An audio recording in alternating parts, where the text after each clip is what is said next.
Next question is that sum received from employer on premature termination.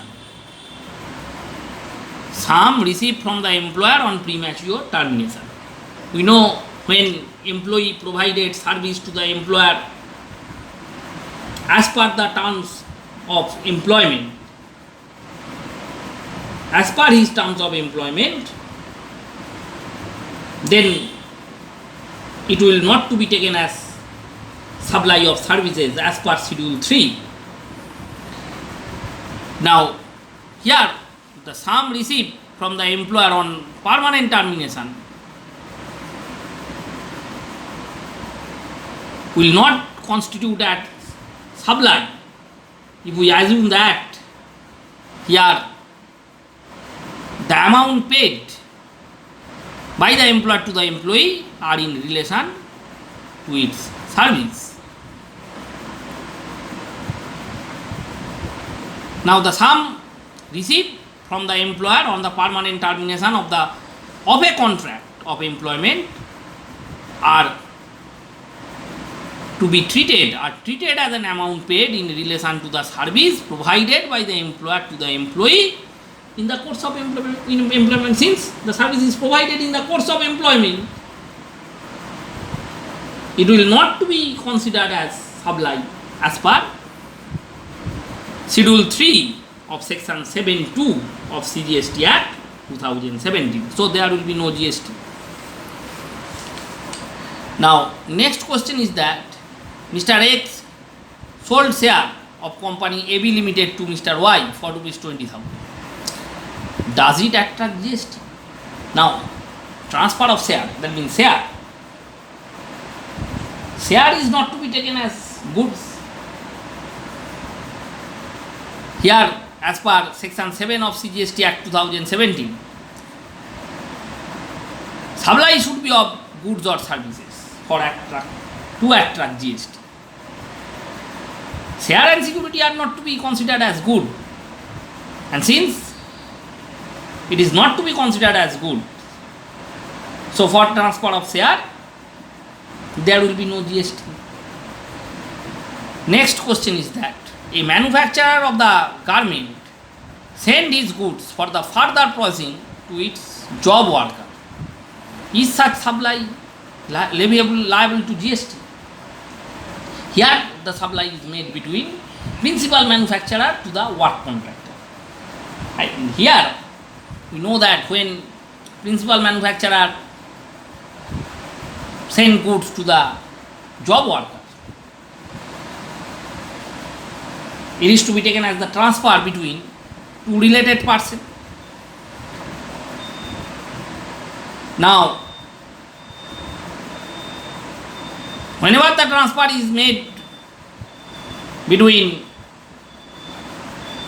two related persons, then even if there is no consideration, it will be taken as supply of services. It will be taken as supply. So GST will be leviable on that transfer, on that transaction. Here it must also be noted that any treatment of processing which is applied to the garment by the job worker is a supply of services and will be liable for GST.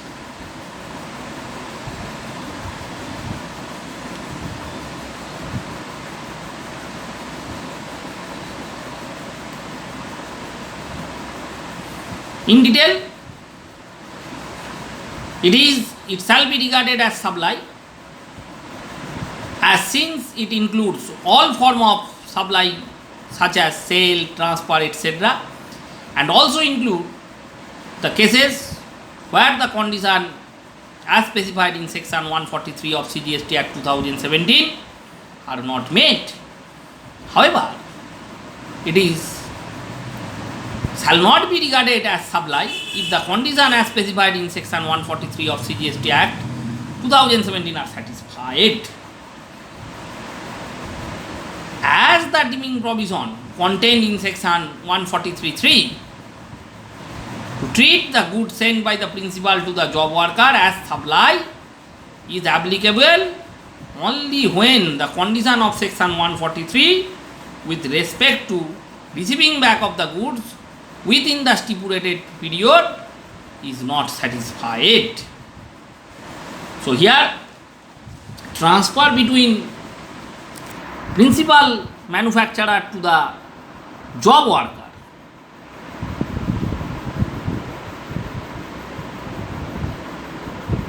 are to be taken as supply only when condition of section 143 are not satisfied. And as per section 143,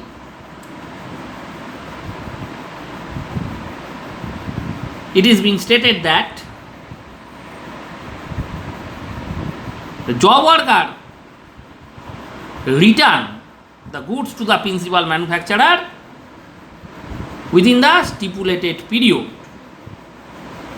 If condition of section 143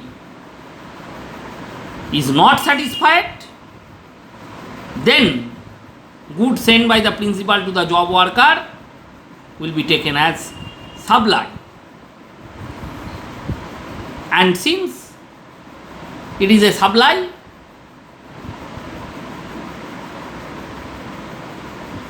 GST is to be leviable. Next question is that Mr. Ram takes a showroom on rent from Mr. Bikram. Mr. Ram agreed to keep rupees 1 lakh as security deposit with Mr. Bikram. Will the security deposit is regarded as consideration for such supply? If the security deposit is refundable, then it will not be taken as supply. But if the security deposit is not refundable, is non-refundable, then such security deposit will be taken as supply and GST will be liable on that amount of security deposit. The next question is that Miss Sudha is a teacher. She bakes cake and sells during the summer camp. Is the sale of cake qualified supply? Now here it is not her regular business. At the time of organization of the summer camp, she baked cake and making sell such cake to the participant of the summer camp in the school. Now she done such type of business as vocation. But even if business includes vocation, sale on goods or services is to be taken as supply.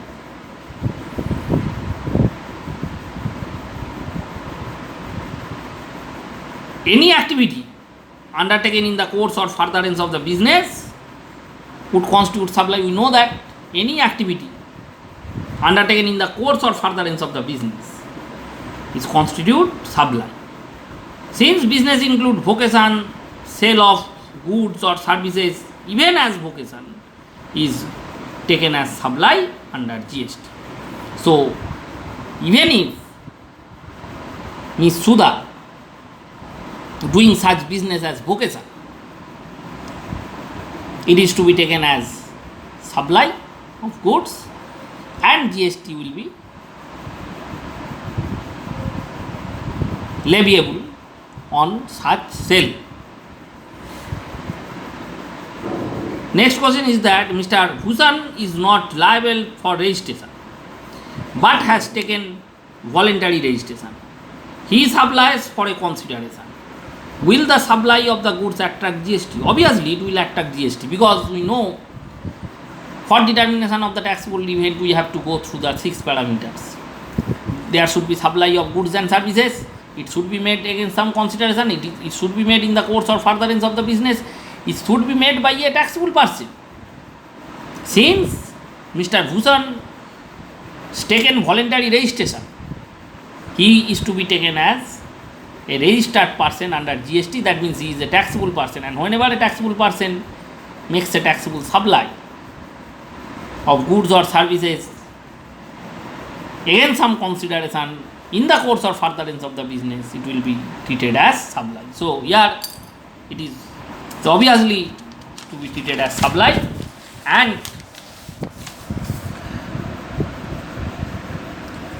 Bhushan would be liable to pay GST.